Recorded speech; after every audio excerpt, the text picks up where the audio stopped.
ikut kajian, antara punca kita tak bahagia yang seterusnya ialah terlalu bergantung kepada orang, ya. So ramai ulama pesan, barang siapa berharap pada manusia, bersedialah untuk kecewa. Barang siapa berharap pada Allah, dia akan dapat bantuan, rahmat dan kata orang tu kebahagiaan yang hakiki.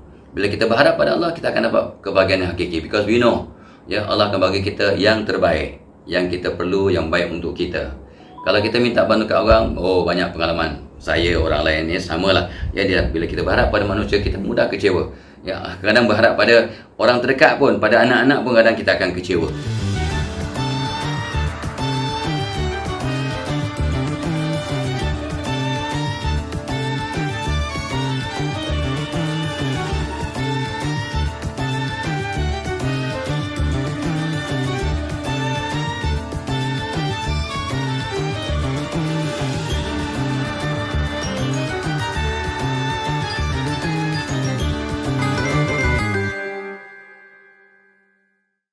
So ingat, jangan berharap kepada orang lain, ya. So kita akan kecewa. Ini ulama yang pesan, ya.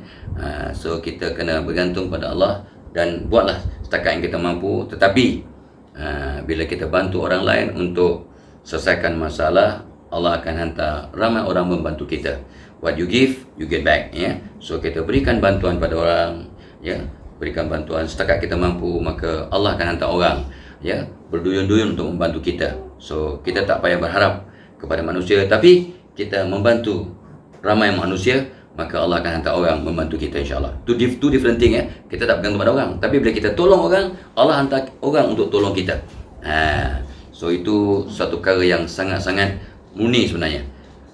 Baik, itu yang kalau ikut senarai itu nombor 40, ya. Nombor 41, kenapa kita tak bahagia? Ini pun satu perkara juga. Ikut kajian, ramai juga berlaku di kalangan orang Malaysia. Rasa tak layak untuk bahagia. We don't deserve it, ya. Kadang-kadang ialah kita lihat keluarga kita orang miskin, adik-adik kita ramai, hampir semua miskin. Kita seorang aja yang mudah, yang senang sikit, so kita kata, tak patutlah. Aku tak patut bahagia sebab adik-adik aku pun semua orang susah. Itu satu, ya, perspektif. Kenapa orang tak bahagia? Sebab dia lihat dia tak layak, sebab tengok daripada background dia, ya. Kadang-kadang tengok orang tu, ya Allah, jadi buruh, ya, kerja sampai 12 jam, buat 2-3 kerja.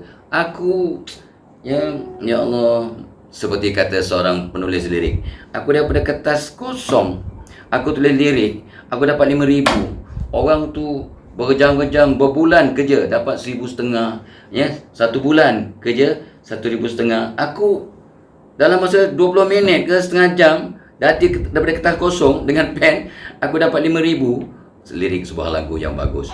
Itu bukan yang maksimum, itu sekadar bayaran biasa. Jadi dia rasa, aku tak patut bahagia, ini tak patut, this is not fair. Ini orang yang nak kata dia negatif, tidak, tapi dia orang yang ada perspektif yang unik lah, ya. Menyebabkan dia sukar untuk bahagia. Dia kata lagi apa? Ialah keturunannya, dia kerja sikit, ya. Aku ni pula sejak kecil aku ni memang jahat, aku ni nakal, aku ni begini, aku tak layak bagi orang tu. Tengok, ya Allah, bagusnya, baiknya perangai, ya. Dia pun hidup susah, takkan aku yang jahat, yang sembahyang pun tinggal potong. So be careful, ya. Sebab Allah bila bagi ke sesuatu itu, ada dia punya hikmah, ada pengajarannya. Kita tak perlu tahu apa hikmah Allah, tapi kita tengok apa yang implikasi yang ada pada diri kita, ya. Alright. So kadang kita ni takut untuk bahagia, sebab itulah dia kata orang kau yang bahagia, yang hebat, yang cemerlang tu, dia kena ada tanggungjawab yang besar. Dia takut tanggungjawab. Orang jadi kaya, jadi mewah, jadi senang, jadi tinggi kedudukan, yang kadang-kadang dilihat sebagai lambang-lambang bahagia. Dia kata no, I don't want. Sebenarnya ada orang yang tak nak dia naikkan pangkat, sebab dia takut tanggungjawab dan rentetan implikasi kepada jawatan yang dia sandang. Kalau aku jadi bank manager, contoh, aku kena buat ini, aku susah nak tolong mak aku sayang ini. So ini kadang-kadang berlaku, no, I don't want. Walaupun dia layak dan dia boleh, tetapi dia takut, ya, untuk menyandang jawatan baru, sebab tak berani menanggung tanggungjawab dan rentetan responsibilities ya, yang berkaitan dengan sesuatu kedudukan. Dan dia kadang-kadang, tapi orang yang faham dia bahagia yang kata untuk qualified happiness ya.